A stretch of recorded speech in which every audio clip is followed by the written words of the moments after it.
It's the 15th of April 2026. This is a brand new edition of Newsfirst's Primetime News, coming to you live and direct from our Newsfirst studios here in Colombo. Bringing you tonight's news, I am Dharma Ratnayaka. And I'm Thiruni Karunaratna. Here are tonight's top stories.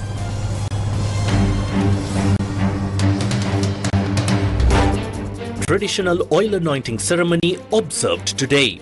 State oil anointing ceremony observed under the patronage of the President in Kandy.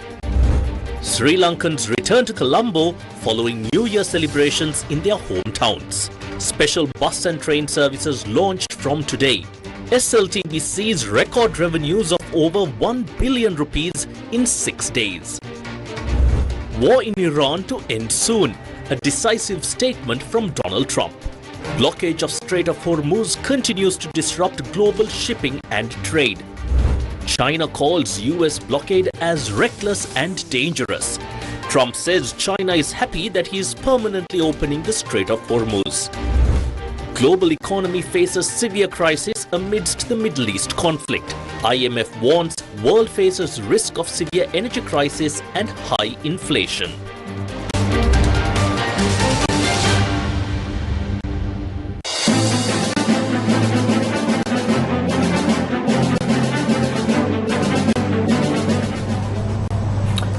On to tonight's top story.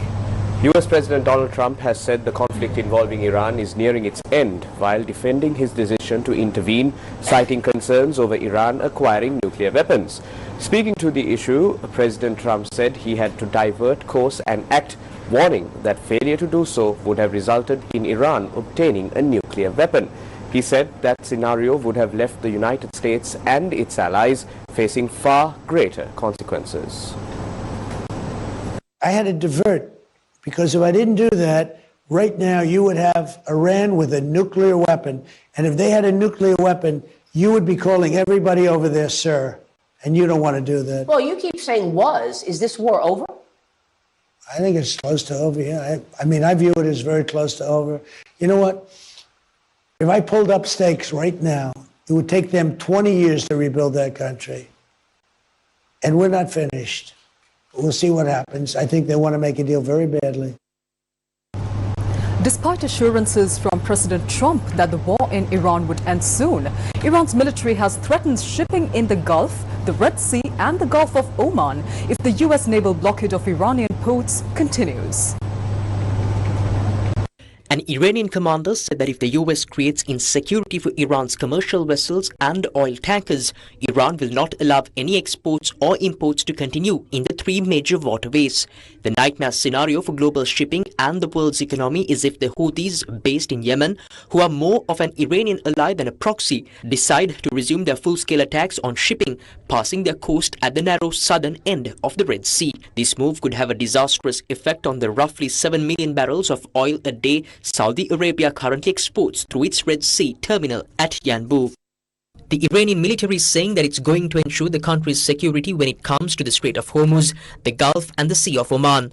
The spokesperson for the Qatam Al-Anbiya Central Command also said that oil tankers or ships affiliated with, quote, our adversaries, unquote, are not going to be allowed to transit the strait. The military said it's practicing new mechanisms to control the Strait of Hormuz, and this is in line with the government's statement about Iran's intentions to apply tariffs and transit charges for ships planning to go through the waterway. They're also saying that any passage through this strategic choke point will be handled in coordination with the Iranian side. Now, traffic through the strait is much lower than it usually is in peacetime, and this comes as the Americans impose another blockade which risks further complications in this region. While the US blockade drew angry rhetoric from Tehran, signs that diplomatic engagement might continue helped calm oil markets, pushing benchmark prices below $100 on Tuesday.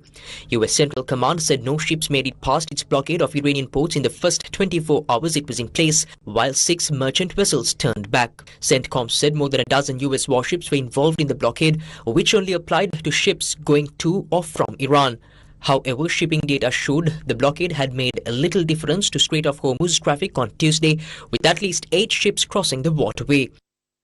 A Pakistani delegation headed by its army chief, Field Marshal Asim Munir, has landed in Tehran for discussions with the Iranian government in a continuation of talks previously held in Islamabad that will include detailed discussions on the positions of Iran and the United States.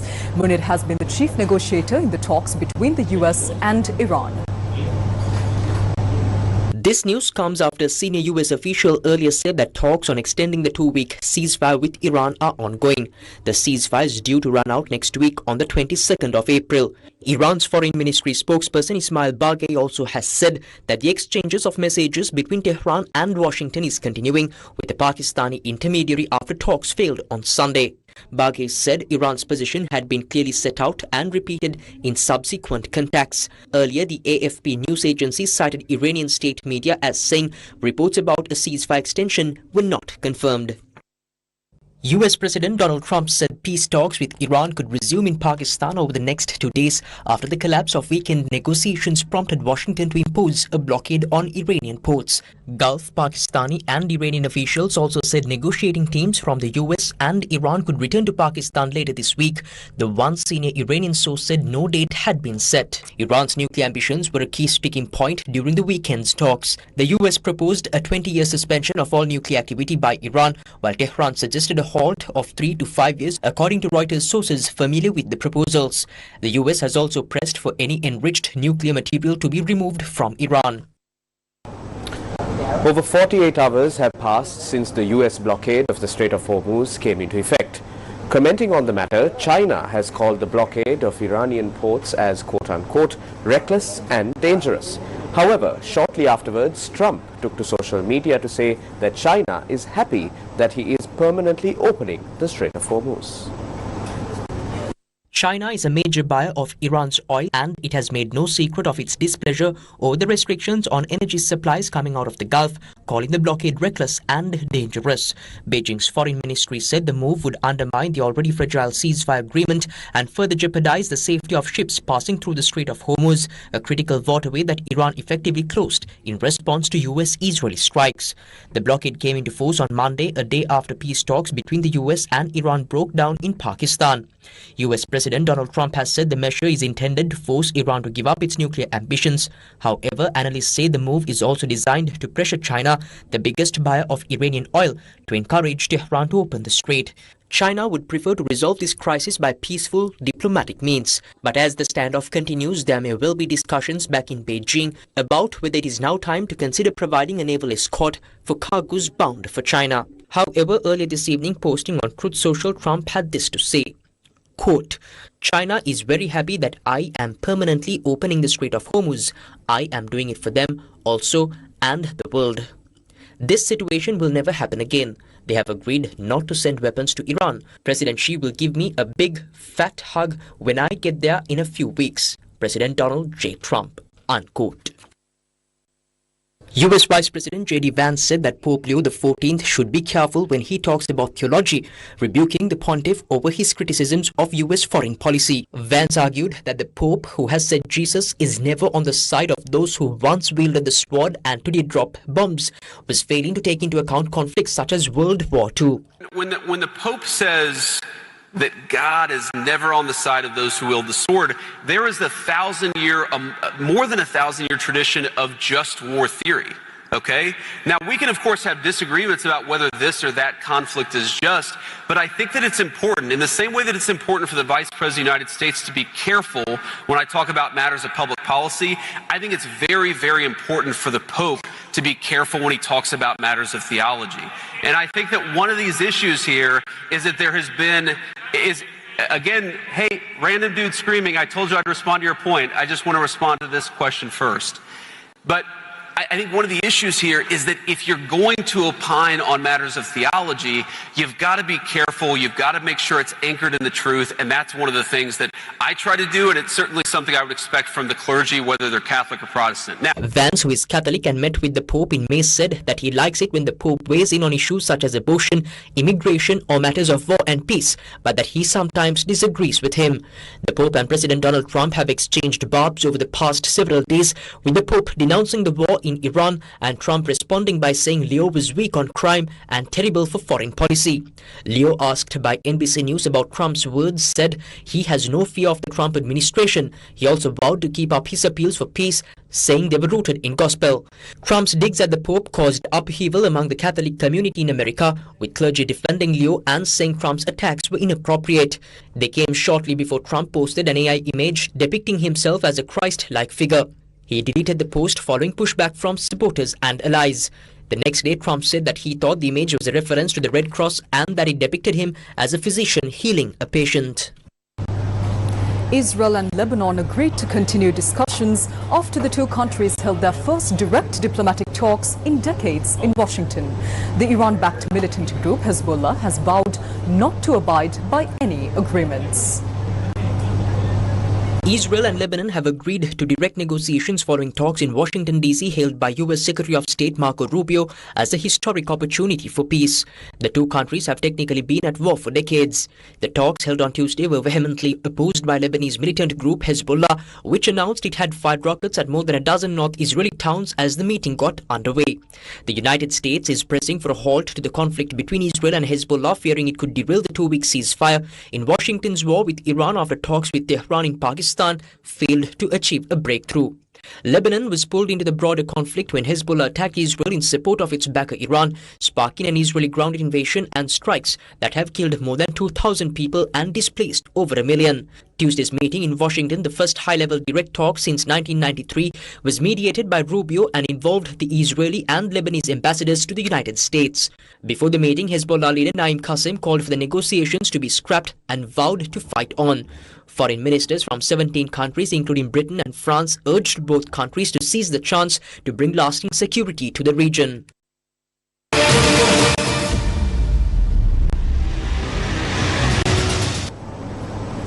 Managing Director of the International Monetary Fund, Kristalina Georgieva, has warned that the war in the Middle East has abruptly disrupted global economic momentum, forcing the IMF to downgrade growth projections after previously preparing to revise them upward. An economy that has been building momentum.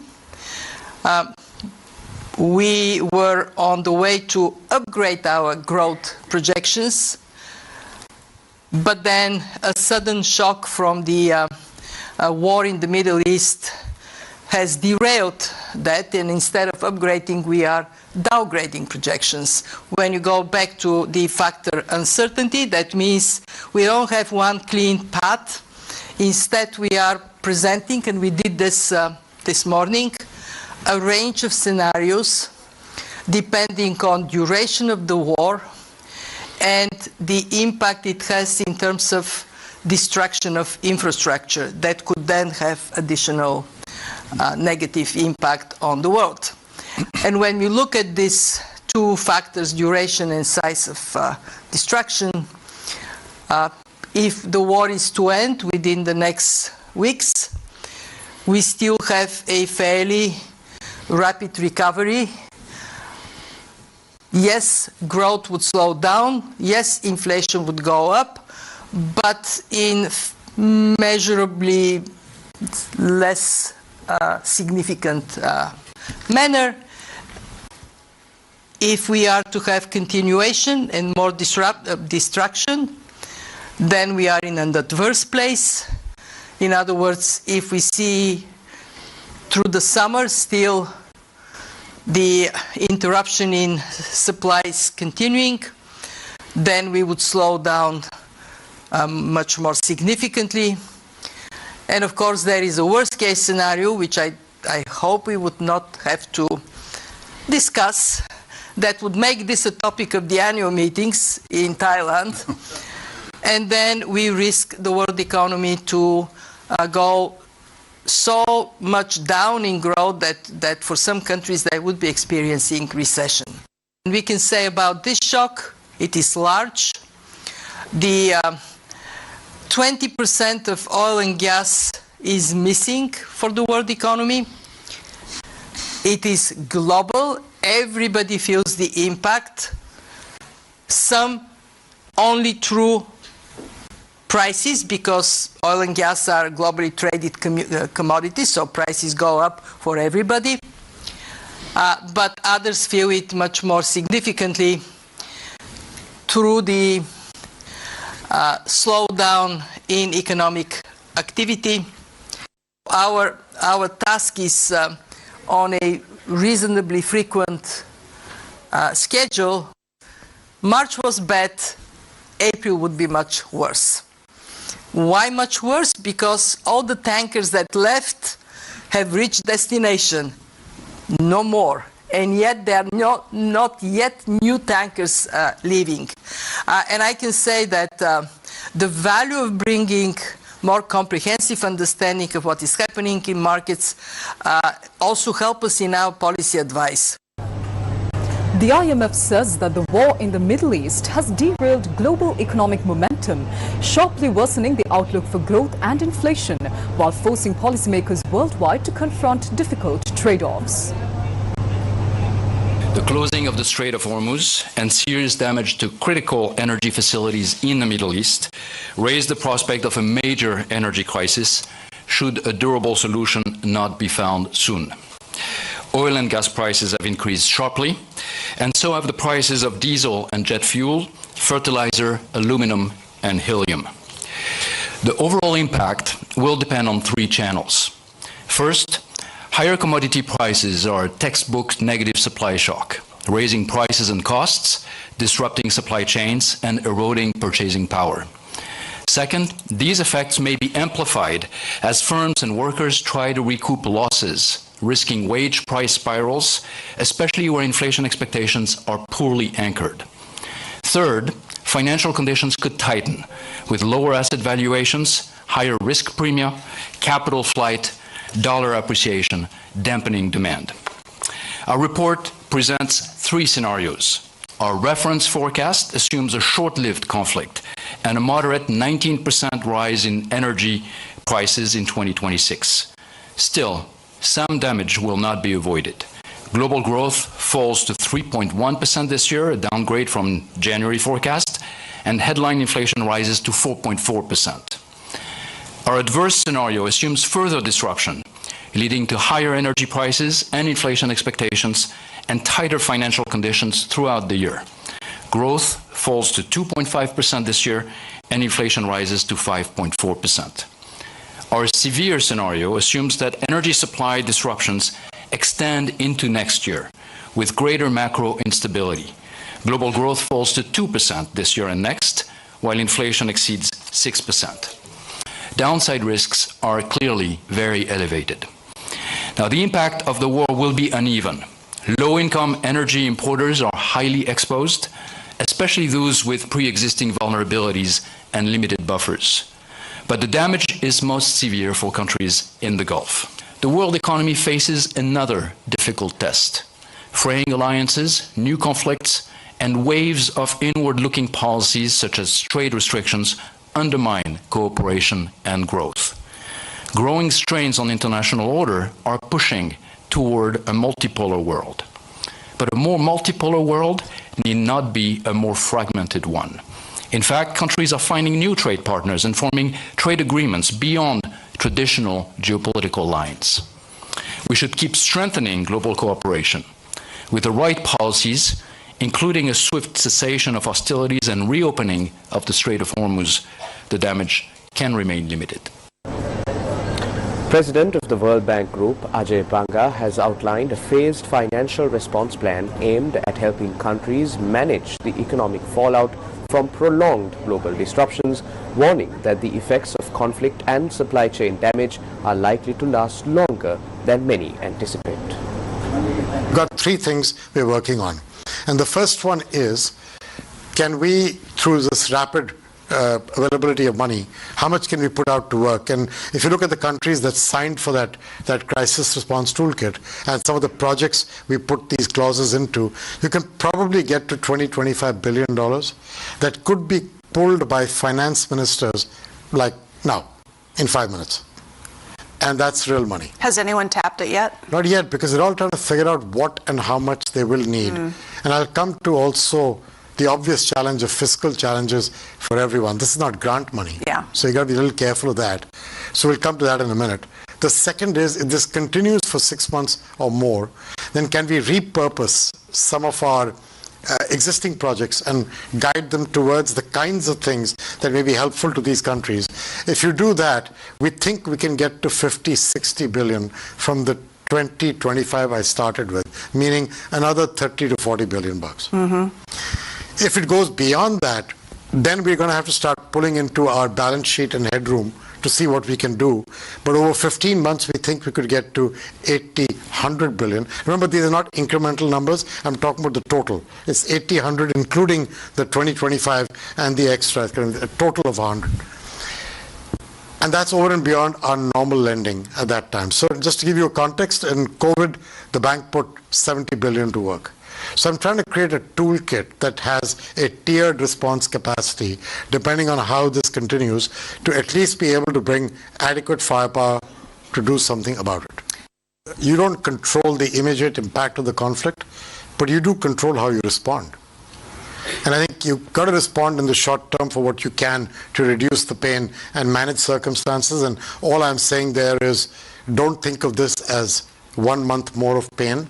Think of it as longer than that, because it will take time for the supply system to settle down, even assuming that there's no more fighting and therefore no more structural damage to energy installations. The Intergovernmental Group of 24, or G24, has urged wealthier nations and multilateral development institutions to step up support for developing countries struggling with the economic fallout of the ongoing conflict in the Middle East. Responding to a question from Newsfirst's Zulfikar Farzan, G24 chair and Nigeria's Minister of Finance, Olawale Edun, cautioned that current global conditions are marked by declining overseas development assistance and net financial outflows from developing economies. But I've received a question online from Zulfikar Farzan, Newsfirst, MTV Sri Lanka, that's related to your second question. The question is, like Sri Lanka, there are other nations trying to grapple with the ongoing conflict in the Middle East and shield its people. What support is the G24 expecting from larger economies to assist smaller nations at this time? Let's start with Mr. Chair. Thank you. Naturally, one would expect the weak, the strong to help the weak. You'd expect that the rich nations would step up at this particular time. But we have to remember that we're in an environment of reduced and diminishing support through overseas development assistance. And we have to remember that we are in a period where the developing countries, the emerging and developing economies, are facing a net outflow when you look at debt servicing, and when you look at the diminished ODA, and you look at even FDI. The debt servicing in 2024 of the developing countries at about $163 billion outweighed overseas development assistance of about $47 billion, plus even foreign direct investment.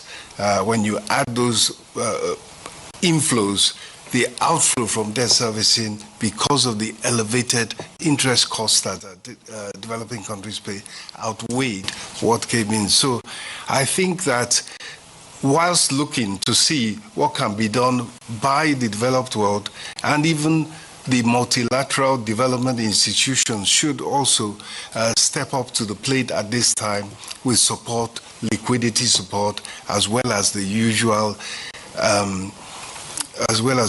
thought leadership to help countries negotiate through. I think the most important lesson is that there has to be a reliance on domestic resource mobilization within these countries.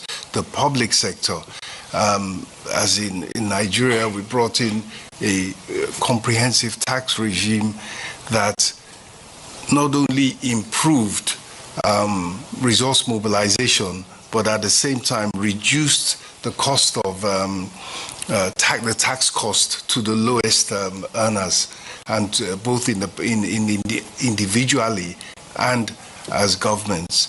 And it is this type of self-help, self-reliance, and domestic resource mobilization, including the private sector, that I think that countries need to look to both through this shock and going forward as the sustainable basis for transformation of economies that need to grow, invest, grow, and take their people out of poverty. Move forward, Sri Lanka.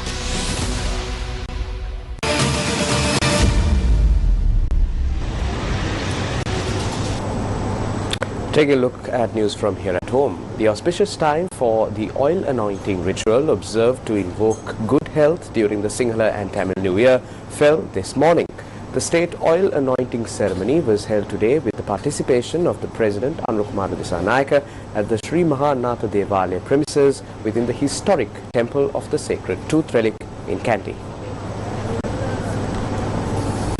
According to the Sinhala and Tamil New Year Almanac, the oil anointing ritual was scheduled for 6:55 a.m. today. The almanac prescribed that participants face the eastern direction, place neem leaves on the head and kola leaves at the feet, dress in green-colored attire, and bathe after anointing the body with oil mixed with herbal paste prepared from neem leaves. In keeping with this auspicious timing, the traditional oil anointing ritual was observed at temples across the island.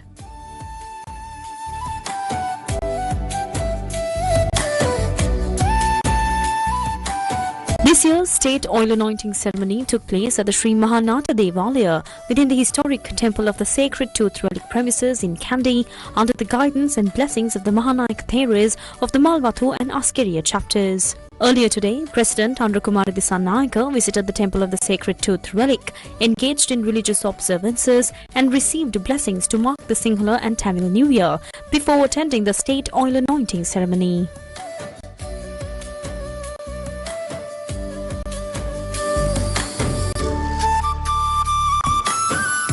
Several ministers, including Minister of Health and Mass Media, Dr. Nalinda Jayatissa, also participated in the ceremony.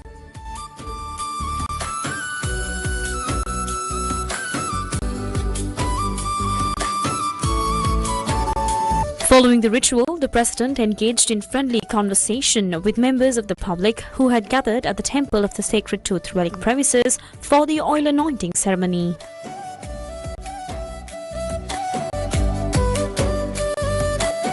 Thereafter, President Anurukumara Dissanayake called on the Mahanayaka of the Malvathu chapter, Most Venerable Tibbatuave Sri Sumangala Thera, and received his blessings.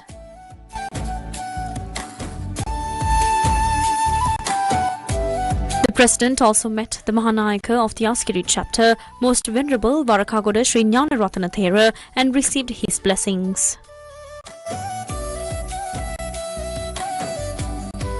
Later today, the President also met the Anunayaka Theras of the Malvathu and Askeri chapters and received their blessings.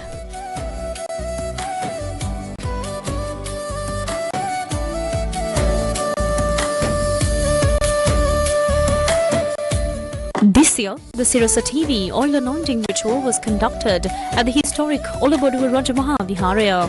The ceremony was held under the guidance and blessings of the chief incumbent, Venerable Olaboduwe Dhammika Thera. A number of distinguished guests participated in the event, including S.C. Veerasekara, the Group Director and Chief Operating Officer of the Capital Maharaja Group. There is a deep sense of loving, kindness and compassion. The four sublime states Metta, Karuna, Mudita and Upeka spread throughout the family into the village, among neighbors and relatives. If that spirit spreads across the entire country even for a moment, we can truly understand the collective strength that emerges from within us. It is something that we can observe reflected even in our surroundings.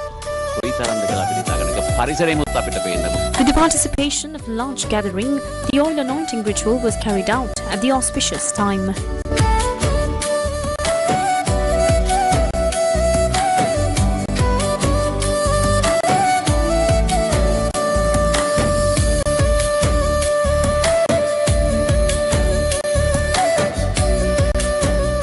දෙදස් 26 වර්ෂයේ කිසතෙල් ගැල්වීමේ ජාතික මහෝත්සවය Many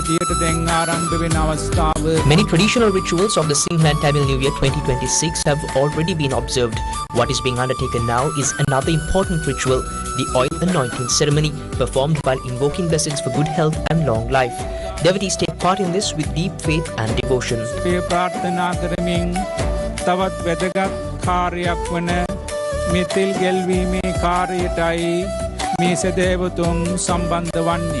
During the ceremony, oil anointing was also performed for elephants in keeping with traditional customs. The celebrations held at the historic Olaboduwa Rajamahaviharaya were further enriched with a variety of cultural performances.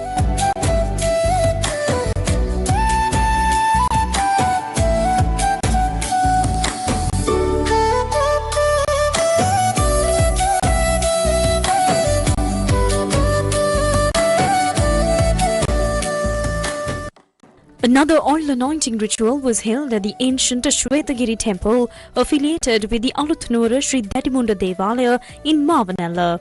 The ceremony was conducted under the guidance and blessings of the chief incumbent, Nuguliyate Devavanshathera.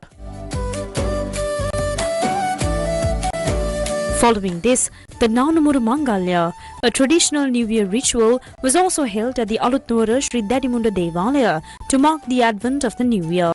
The ceremony was conducted under the leadership of Damsari Karuna Ratna, the chief custodian of the Aluthnura Sri Dadimunda Devalaya. I believe it is a great blessing for us to be able to hold the traditional oil anointing ceremony at this historic Dadimunda Devalaya, which has long been associated with rituals of worship throughout history. We are also making preparations to conduct the Vasachri New Year ceremony for 2026, centered around the Aluthnura Idampitiya Rajamahaviharaya. It is indeed a privilege for us to host this ceremonial event before God Dadimunda at the Aluthnura Devalaya, which is a site with a proud and rich history. Annually, several major ceremonies are held as special offerings, particularly for the sacred tooth relic as well as at other temples and devalayas. Among these, the Nanumura Mangalya or the oil anointing ceremony is considered one of the most significant rituals. Many devotees apply the oil on their heads seeking blessings, while some preserve it and keep it at places of worship throughout the year. That is the main purpose of this ceremony.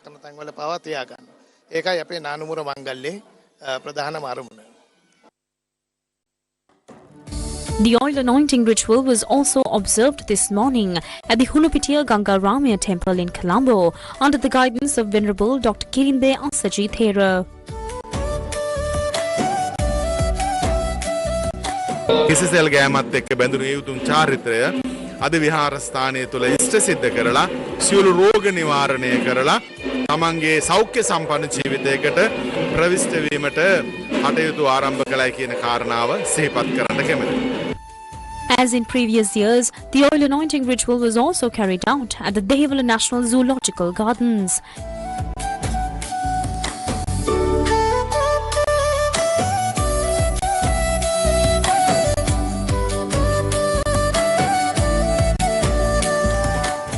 In parallel, the traditional oil anointing ritual for elephants was conducted today at the Pinnavala Elephant Orphanage.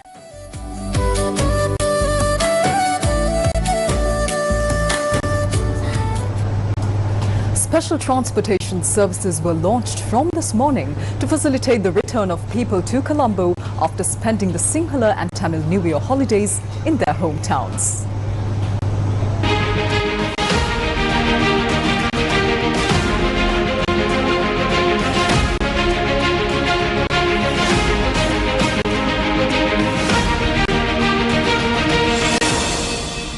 Special transportation services began today for the people returning to Colombo after travelling to their hometowns for the Sinhala and Tamil New Year.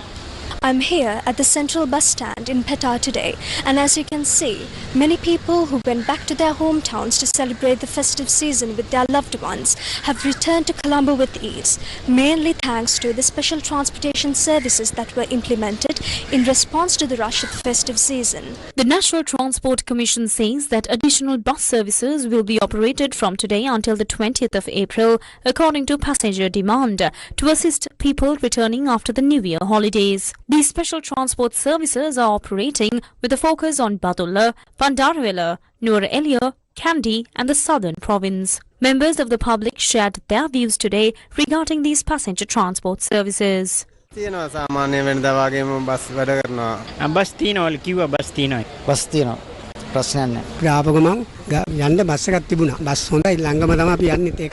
addition, the Sri Lanka Transport Board has also deployed extra bus services to facilitate the return of holiday travellers.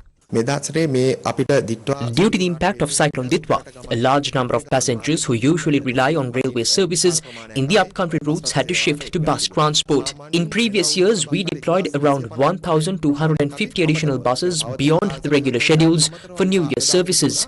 However, this year, due to disruptions in railway operations, we introduced 1,500 additional buses within Colombo over and above the normal schedules.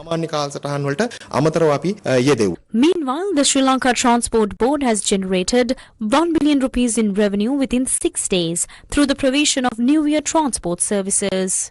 I am here at the Fort Railway Station, and as you can see, people are flowing steadily in and out of the station as transportation services operate smoothly in the midst of the festive season, which will continue till the 20th of April.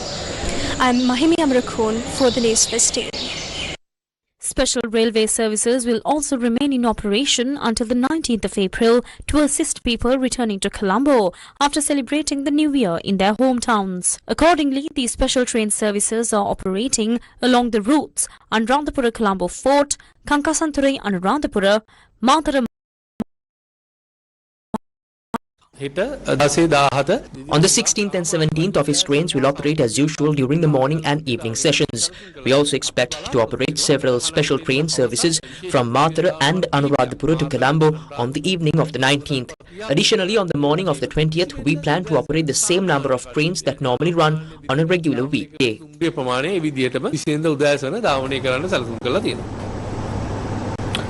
This is a festive season. While it is a time of joy and celebration, it is equally important to pay greater attention to personal safety. During the past 24 hours, several drowning incidents have been reported, resulting in tragic loss of life. 2 individuals who went bathing in the sea in Havaraduwa have drowned. According to police, the victims were 2 brothers from the same family, aged 21 and 26. The 2, who were residents of Katunayaka, passed away after being admitted to hospital. Police said the incident occurred while they were sea bathing during a leisure trip. In another incident, 3 brothers from the same family went missing after being swept away while bathing in the Mahamali River in the Verugal Aru area of Serunuara. Those reported missing include a father and his 2 brothers, all from the Mahindapura area. The missing individuals are aged 24, 34 and 35. Search and rescue operations have been launched to locate the missing persons. Sri Lanka Life Saving issued an urgent water safety message for the new year. First of all, as Sri Lanka Life Saving, we wish you a very happy Sinhala and Tamil New Year. During this joyful period, we would like to pay your attention to some important information regarding water safety. Our people are highly vulnerable during the holiday season, especially school children who are enjoying their holiday season with their loved ones. Due to these festival activities and spending time with their loved ones, many people do not pay a proper attention to water safety in and around water. It is important to understand that any natural water body can be highly dangerous if you are a tourist or unfamiliar with the area. Basically, if you are new to the area, please pay attention.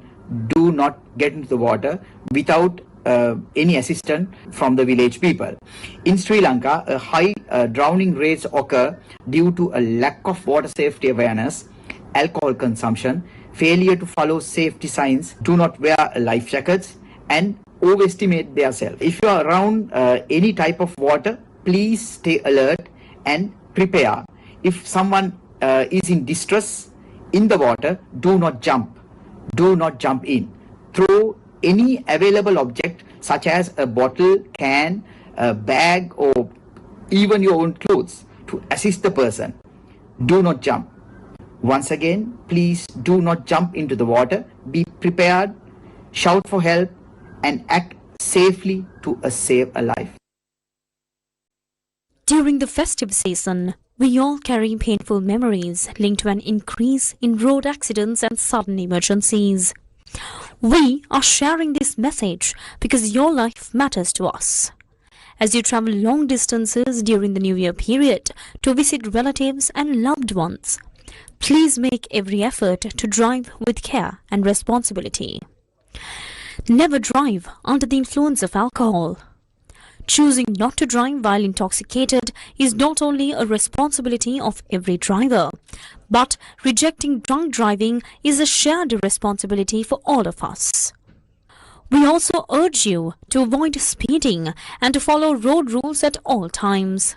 When bathing in rivers, reservoirs, or water bodies, please be extremely cautious.